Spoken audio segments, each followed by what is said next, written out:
Greetings everyone, this is Rambling Collector here, and welcome back for another book review. The subject of today's video, The Lost Memories of Oceans by R. Tim Morris. So, for a little bit of fun little backstory here, this is actually one of a small stack of books I have from the same publishing company called Fractured Mirror Publishing. I've been to a couple of their booths at two local conventions and have grabbed quite a few of their works.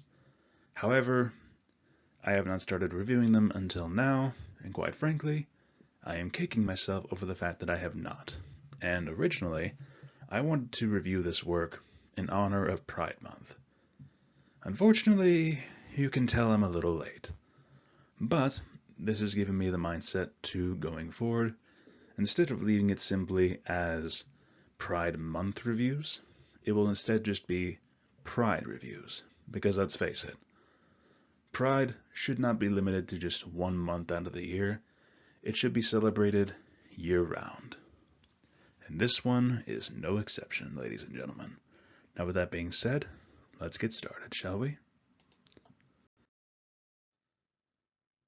So, let's give a basic synopsis here.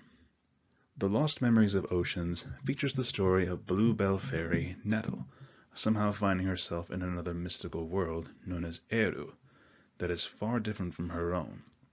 A world where she encounters not only the oceans that she has long thought of, but also an unexpected romance and involvement against an encompassing evil that has lingered for many years.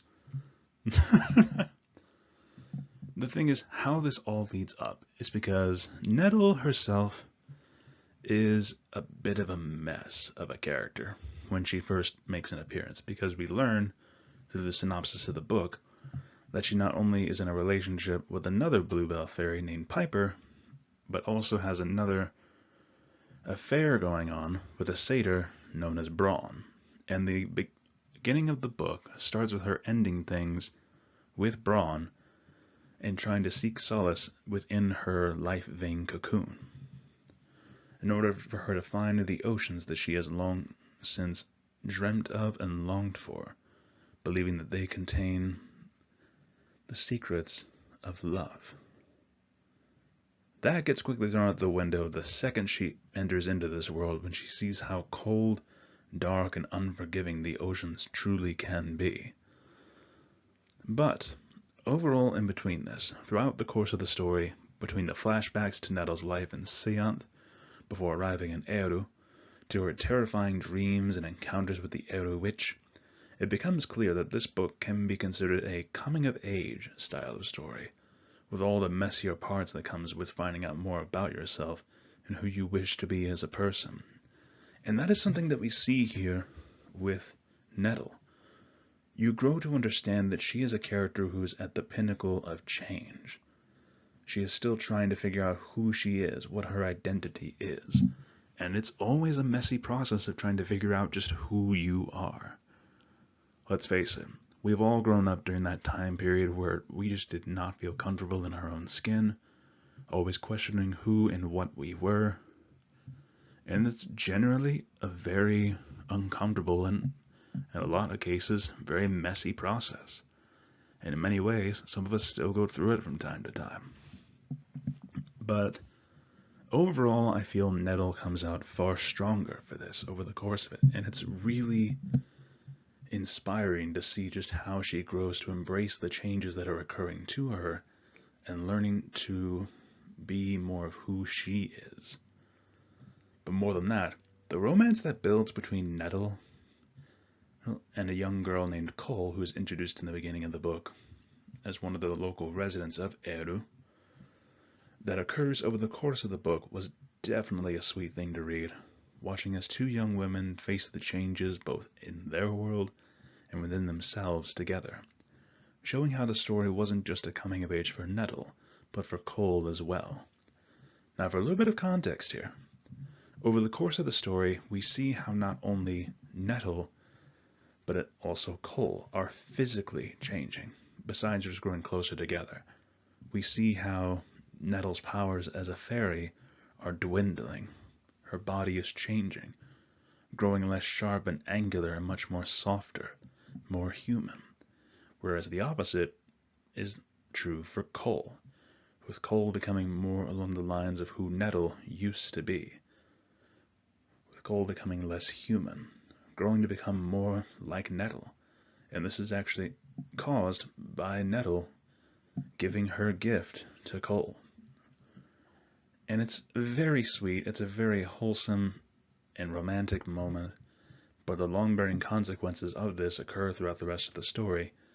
But the overarching plot of this, but also the encounters against the Eru witch, which, by the way, I had to look up the word of Eru just to make sure I was pronouncing it right. It is a very old name.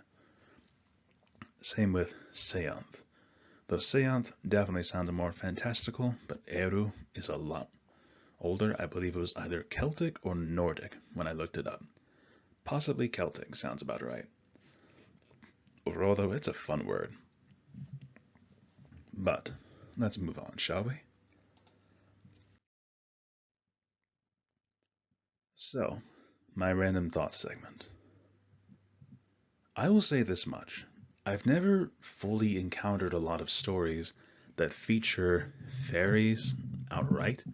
I can name at least a couple that have shown them, such as, for instance, the Dresden Files, though I'm not sure if those were fairies or pixies, or maybe a combo of the two. Either way, beyond that, I haven't really encountered a whole lot of stories involving the Fae, though I hear a lot about how they are tricksters, changelings, things of that nature.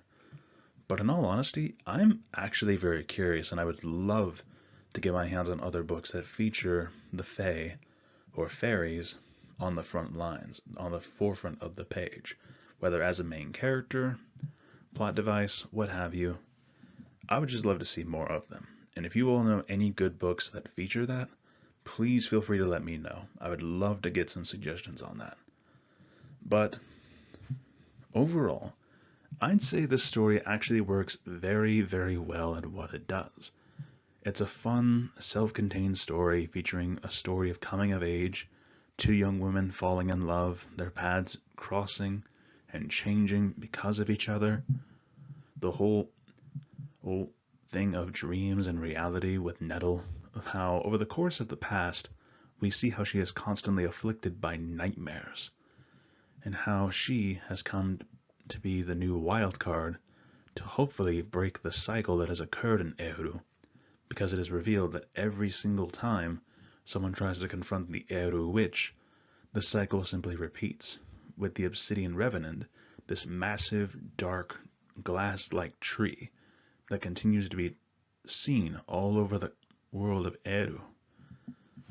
It continues to grow with each new sacrifice because a new witch is consistently spawned from the ashes of the old one, like a dark phoenix being rekindled by its ashes. It is depressing, but ultimately you see how Nettle is wanting to change that cycle in some way, shape, or form, because Cole was the spanner in the works at that point. And we see how the Eru witch throughout her history has shown either a magical being or a fairy consistently returning, right? Trying to confront the Eru witch, and then becoming the witch. It has been a consistent cycle that was repeated until Nettle. And though I don't think this story will ever receive a sequel, part of me does hope that somehow Nettle and Cole will have helped to break the cycle. But that's just me being positive, or at least wanting to be. Overall, though, this story was really sweet and I loved it. And I'm honestly excited to see more from Fractured Mirror. Now, let's move on to the final score, shall we? Overall, I feel comfortable putting The Lost Memories of Oceans at a solid 10 out of 10. Great story writing, really intriguing characters. Overall, just it left me scrambling for more. It left me wanting to think and try to figure out how these things occurred. And if anything, it's actually made me curious to see what else or what stories are featured that prominently focus upon fairies, whether in their courts or as simply shown here with Nettle and their various different life stages. I'm actually very curious, and if you guys know any sort of books that do feature that, feel free to let me know in the comments down below. I'm always up for suggestions, especially in this unknown corner. But most of all, I gotta give a shout out to Fractured Mirror Publishing. I cannot wait to cover more of their works on this channel when I have the time, and I'm very happy to add this book to the Pride Month Reviews playlist, which I will leave here at the end of the video if you want to see what else I have covered on this channel. But needless to say, the name will be changed after this video from Pride Month Reviews to Pride Reviews, and therefore afterwards any LGBTQ focused stories will simply be put into the playlist. Like I mentioned before, Pride should not be kept to 1 month of the year, and instead should be celebrated year-round. And with that being said, I hope you all enjoyed the video. This is Rambling Collector, signing off for now. Thank you so much for listening, and I will see you in the next video, fellow readers. Have a good day.